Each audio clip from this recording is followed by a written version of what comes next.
Imagina que el 85% de tus ingresos dependen de un solo canal de salida y que alguien acaba de bloquearlo. Eso es exactamente lo que le está pasando a Irán ahora mismo. Mientras hablamos, la isla de Karg, el corazón de las exportaciones petroleras iraníes, está llegando a su capacidad máxima de almacenamiento. Los buques no pueden salir, el petróleo no puede moverse. Y cada día que pasa, Irán se acerca más al punto de no retorno. El FMI acaba de proyectar que la economía iraní se contraerá un 6.1% en 2026, con una inflación del 68.9%. Pero esos son los números oficiales. Los reales son mucho peores. Esto no es solo un problema de Irán. El estrecho de Hormuz es el cuello de botella por donde pasa el 21% de todo el petróleo del planeta.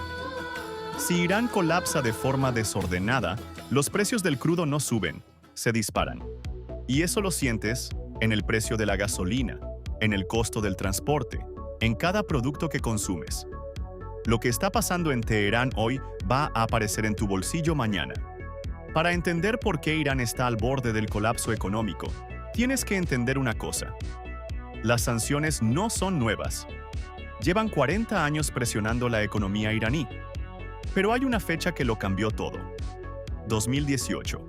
Cuando Estados Unidos abandonó el acuerdo nuclear, el JCPOA, y reimpuso sanciones máximas, Irán perdió acceso al sistema financiero global. Sus exportaciones de petróleo cayeron de 2.5 millones de barriles diarios a menos de 400.000. Irán respondió con lo que sabe hacer: sobrevivir. Desarrolló rutas de exportación clandestinas. Armó proxies en toda la región y esperó. Pero la guerra cambió el tablero.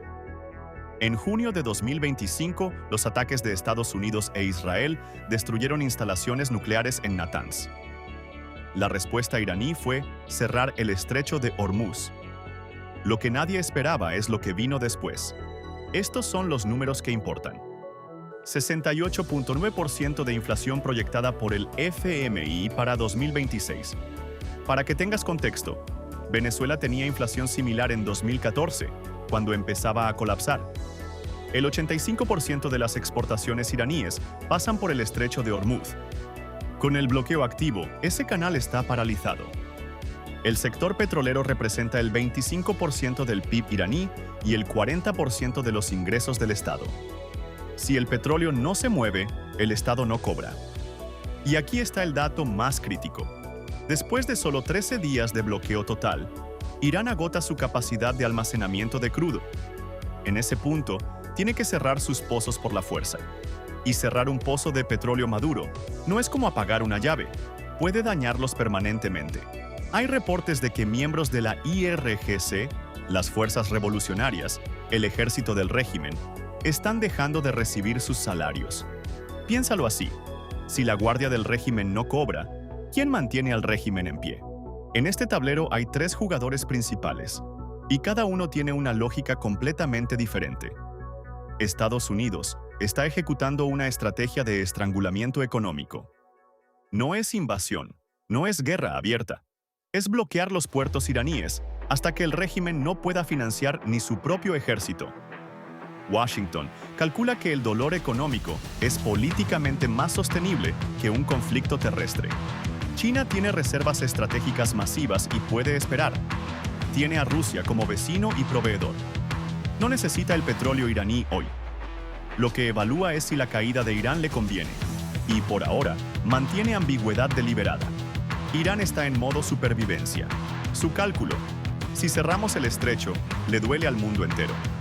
Si el mundo sufre lo suficiente, alguien presiona a Estados Unidos para negociar. Es una estrategia de rehenes, tomando a la economía global como garantía. El problema es que esa estrategia tiene un límite de tiempo, y ese tiempo se está acabando. Pero hay algo que los medios no están contando. Después de los bombardeos sobre Natanz, Irán recuperó fragmentos de misiles Scud y sistemas de defensa avanzados de Estados Unidos e Israel. Y según múltiples fuentes, está intentando ingeniería inversa, replicar esa tecnología, con ayuda de actores externos. Irán no solo está pensando en sobrevivir económicamente, está pensando en cómo reconstruir su disuasión militar. El régimen sabe que si acepta un acuerdo nuclear desde una posición de debilidad total, pierde su única carta de presión estratégica. Por eso la IRGC está bloqueando cualquier concesión real en las negociaciones con Estados Unidos. No es irracionalidad, es cálculo de supervivencia del régimen. Entonces, ¿cómo termina esto? Primer escenario. Las negociaciones mediadas por Pakistán avanzan. Estados Unidos e Irán acuerdan un deal multipista. Hormuz se abre, las sanciones se relajan gradualmente, el programa nuclear queda congelado en niveles reducidos post-Natanz. La IRGC acepta por necesidad, no por convicción. Segundo escenario. La IRGC bloquea cualquier acuerdo. Irán llega al límite de almacenamiento en Kharg Island, cierra pozos por la fuerza y comienza el daño permanente a su capacidad productiva. La inflación supera el 100%. El régimen enfrenta presión interna, no de la oposición democrática, sino de sus propias bases económicas. El indicador clave que hay que vigilar es el nivel de almacenamiento en Kharg Island.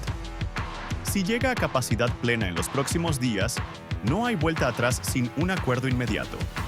La pregunta que nadie quiere responder en voz alta es esta. ¿Puede la República Islámica sobrevivir el colapso de su propia economía? ¿O los ayatolás se convirtieron en las primeras víctimas de su propio juego geopolítico?